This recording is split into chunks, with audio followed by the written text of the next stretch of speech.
이번 강의 소개입니다. 타이포그래피의 위계는 시각적 우선순위를 설정하는 기본 개념입니다. 타이포그래피의 위계를 통해 정보를 보다 명확하고 효율적으로 구성할 수 있으며 독자에게 가독의 흐름을 직관적으로 안내할 수 있습니다. 학습 목표: 타이포그래피 위계의 개념을 사술할 수 있다. 타이포그래피 위계를 설정하기 위해 활용되는 시각적 단서와 공간적 단서에 대해 설명할 수 있다. 지면 또는 화면은 전제군주제와 같다고 할 수 있어요. 군주가 국가의 통치권을 장악하듯이 화면에서 힘의 균형은 상위 계층에 놓여 있는 요소가 나머지 요소의 힘을 장악하는 것과 유사하다고 볼 수 있기 때문입니다. 계층은 지면에서 각 요소에 대한 중요도 또는 먼저 읽혀야 하는 요소의 순위를 매깁니다. 효과적인 계층을 만들기 위해서는 균형과 대비, 긴장과 안정을 효과적으로 활용해야 하는데요.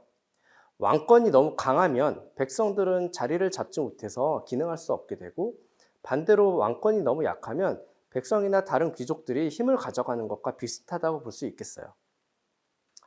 타이포그래피의 위계는 무엇일까요? 위계, 즉 계층 구조란 것은 일종의 차등을 주는 시스템이라고 할 수 있습니다.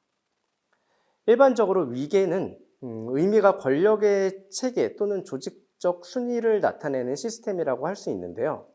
이것은 앞에서 말한 것과 같이 어느 것이 중요하고 어느 것이 상대적으로 덜 중요한지를 알려주는 장치라고 보면 될 것 같아요. 그런데 여기서 중요도의 경중은 내용이 더 중요하거나 덜 중요하다는 뜻이 아니고요. 어느 것이 먼저 시각적으로 독자 또는 사용자의 눈을 사로잡아야 하는지, 그리고 그 다음은 무엇인가를 정하는 시각적 순위라고 볼 수 있습니다. 시각적 위계는 매체나 전달하는 내용에 따라서 달라질 수 있는데요. 거리의 대형 간판이나 아니면 안내판, 사이니지 같은 공공미디어에서 전달하는 정보 요소의 위계 차이는 보다 강한 시각적 자극을 필요로 합니다. 반대로 같은 시각적 위계가 그대로 스마트폰과 같은 개인 미디어에 적용이 된다면 오히려 정보를 편안하게 습득하는 데 불편함을 줄 수 있겠어요. 타이포그래피에서 위계가 중요한 이유는 무엇일까요? 에밀 루더는 타이포그래피의 가장 분명한 의무가 지면을 통해 정보를 전달하는 것이라고 강조를 했습니다. 그는 어떠한 고려사항도 있을 수 없다고 강력하게 표현했을 만큼 타이포그래피가 정보 전달의 역할을 충실히 해야 한다고 했죠. 우리가 기억해야 할 것은 타이포그래피가 글자의 미세한 간격 조절을 통해 우리에게 전달되는 것뿐만이 아니라 정보의 계층 구조, 즉 위계가 명확해졌을 때 비로소 올바른 의무와 역할을 수행하는 것이라는 것입니다. 텍스트가 배치되어 있을 때 제목과 본문이 동일한 값으로 되어 있다면 정보의 위계를 한눈에 파악하기 어려울 것이에요. 레이아웃에서 모든 요소가 같은 모양으로 균일하게 배치되어 있다면 아무것도 눈에 띄지 않는 것과 같겠죠. 물론 최소한의 디자인을 목적으로 한다면 정보와 텍스트의 위계를 설정하는 것이 불가능하지는 않습니다. 그런데 한정된 공간 안에서 화면 요소가 많을 경우에는 한계가 있을 수 있죠. 예컨대 모바일 환경에서 정보 요소들이 어느 정도 시각적 위계가 분명해야만 사용자를 올바른 경로로 그리고 직관적으로 안내하는 것이 가능할 것이기 때문입니다. 그리고 이러한 시각적 위계는 여러 페이지를 이동할 때 사용자 또는 독자가 내용의 정확한 위치를 인지하는 데에도 매우 중요한 역할을 하죠.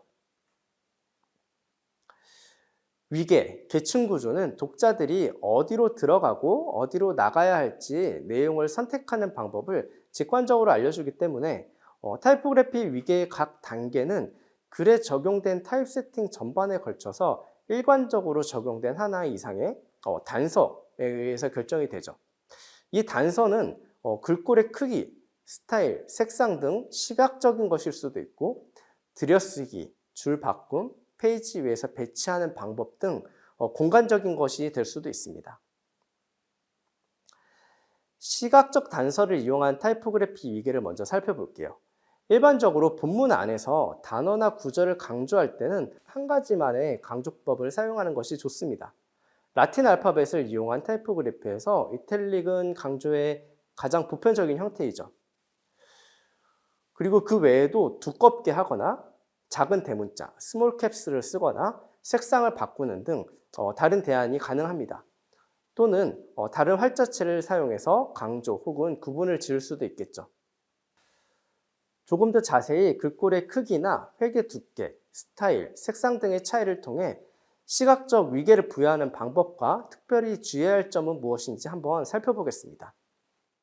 첫 번째로 크기 차이를 줄 때 크기 차이가 너무 과도하게 나타난다면 시각적 균형이 깨질 수 있습니다. 위계는 항상 상호 관계를 고려한 균형이 우선되어야 하기 때문이죠. 두 번째로 획의 두께는 크기 차이와 함께 가장 일반적으로 위계를 적용할 수 있는 요소인데요. 글자의 굵기는 각 요소들의 균형에 특히 많은 영향을 주게 됩니다. 요소 간의 시각적 무게를 가늠해 보면 좋을 것 같아요. 세 번째로 스타일은 다양하게 선택이 가능합니다. 라틴 알파벳에서는 대문자를 사용하면 굉장히 강한 목소리를 가진 타이포그래피 적용이 가능하죠.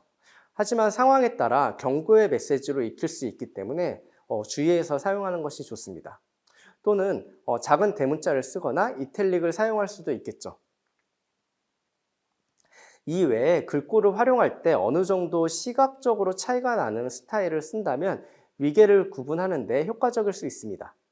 다만 스타일 차이가 너무 유사하다면 오히려 혼란스러운 타이포그래피가 될 수 있고, 반대로 너무 많은 활자 가족을 섞어서 사용한다면 다소 산만해질 수 있는 그런 확률이 높아지겠죠.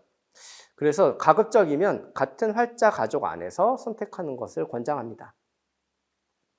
혹시 다른 활자 가족을 섞어서 사용할 경우에 또는 국문과 영문을 혼용할 경우에는 활자의 시각적 크기, X자 높이를 고려해서 섬세하게 사용할 수 있어야겠죠. 마지막으로 색상을 적용해서 구분하는 방법이 있는데요. 글자의 색상을 적용할 때 주의해야 할 것은 너무 많은 색을 적용하지 않는 것입니다. 특히 본문에서 색을 적용할 때는 명도가 너무 낮은 흐릿한 색의 적용을 피해야 됩니다. 왜냐하면 본문용 글꼴은 두껍지 않은 획을 쓰는 것이 일반적이고 크기도 상대적으로 작기 때문에 물리적인 활자 면의 공간이 작다고 할 수 있겠죠. 여기에 농도가 낮은 색이 적용이 되고 이것이 문단에서 글자의 형태들과 나열되어 있을 경우에 시각적으로 매우 흐릿한 인상을 줄 수 있는 것이죠. 동시에 가독성을 확보하는 것도 어렵겠고요. 반대로 제목용 글꼴에 색을 적용하고자 한다면 글꼴의 두께가 어느 정도 면은 차지할 수 있는지를 확인하는 것이 좋습니다. 이 밖에 텍스트 요소에서 밑줄을 사용해서 강조하고자 하는 지점을 표현하기도 합니다. 밑줄을 설정할 때에는 사용한 글꼴이 가진 그 획의 두께와 비례관계를 살펴보는 것이 좋은데요. 특히 얇은 글자체에 상대적으로 두꺼운 밑줄을 사용할 경우에 강조되어 보이기보다는 밑줄만 과도하게 부각이 될 수 있기 때문에 주의해야 됩니다. 또는 밑줄의 위치가 글자의 위치와 가까울 경우에 글자의 아래쪽 획과 붙어 보일 수도 있겠죠. 그래서 판독성에 영향을 줄 수도 있습니다. 반대로 윗줄의 위치가 글자와 너무 떨어질 경우에는 글줄의 간격에 영향을 줄 수도 있으니까 주의해야겠습니다. 이번에는 공간적 단서를 이용한 타이포그래피 위계에 대해서 이야기를 해볼게요. 타이포그래피 위계는 글자의 시각적 요소뿐만 아니라 공간의 변화만으로도 설정이 가능하다고 얘기를 했습니다.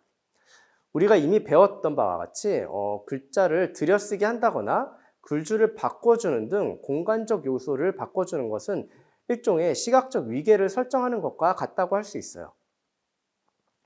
공간적 단서를 활용하는 것은 앞에서 설명한 시각적 단서의 예시들에 비해서는 다소 소극적인 시각적 효과를 가져올 수도 있겠지만 공간적 단서를 섬세하게 활용할 경우에 정교한 타이포그래피 효과를 기대해 볼 수 있습니다. 여기서 공간적 단서라는 것은 들여쓰기, 줄바꿈 등 페이지 위에서 타이포그래피 요소를 배치할 때 고려할 수 있는 공간적 요소 또는 구조적 요소를 말합니다. 공간적 단서를 활용할 때는 요소를 묶어주는 그룹핑과 요소 간의 간격 차이를 비교하는 것이 매우 중요합니다. 앞에서 설명한 두 가지 타이포그래피의 위계 설정과 함께 기억해두면 좋은 요소가 하나 있는데요. 인덱스 기능을 하는 각주, 미주, 쪽번호 등입니다. 예컨대 이러한 요소들은 지면에서 가장 기능적인 역할을 하면서도 동시에 가장 하위 위계로 눈에 띄지 않게 배치하는 것이 중요합니다. 문단 외 요소는 콘텐츠 전체를 아우르는 항목이 될 수도 있고, 또한 여러 페이지가 연속될 때 안내 역할을 하거나 특정 정보를 보완하는 보조 기능을 하는 요소입니다. 다시 한번 강조하면 타이포그래피의 위계, 즉 계층 구조란 것은 특정 텍스트는 강조를 하고 나머지는 축소시키면서 내용에 조직 체계를 부여하는 것을 말하죠. 정보의 위계를 설정하지 않고 일관되게 텍스트를 배열하는 경우는 특별한 의도가 없는 한 거의 없다고 볼 수 있습니다. 정갈하게 타입 세팅된 텍스트의 위계를 통해서 비로소 효율적인 정보 전달의 형태를 갖게 되는 것입니다. 학습 정리 1. 타이포그래피의 위계는 특정 텍스트는 강조하고 나머지는 축소시키면서 내용의 조직 체계를 부여하는 것을 말한다. 2. 타이포그래피의 위계를 적용하는 방법에는 시각적 단서인 글꼴의 크기, 스타일, 색상을 활용하는 방법과 공간적 단서인 줄바꿈, 페이지 위에서 배치하는 방법 등을 활용하는 방법이 있다.